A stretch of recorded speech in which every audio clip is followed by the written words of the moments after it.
At present, we know about the existence of conflict, but not necessarily the magnitude and scale. Passing this will ensure that as examinations, we know all aspects of the conflict and taken around. There's two of the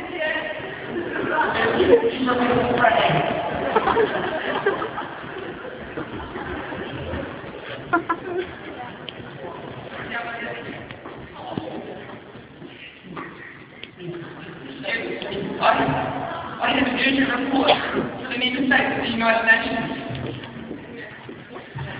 On July the 1st, scientists at the Danish National Space Centre reported a 2% drop in the intensity of the Earth's magnetic field over a 24-hour period. Previous to this, the intensity of the magnetic field had only dropped 5% over a period of 100 years. On the 2nd of July, alerted by the findings, multiple scientific institutes monitored the daily change in intensity of the Earth's magnetic field.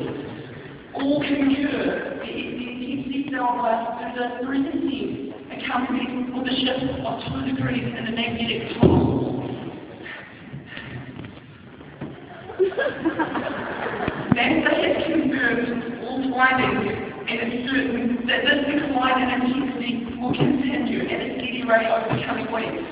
NASA has determined that the drops are related to an impending geo-magnetic reversal. A geo-magnetic reversal is a change in the orientation of the Earth's magnetic field, such that the positions of the magnetic north and the magnetic south become interchanged.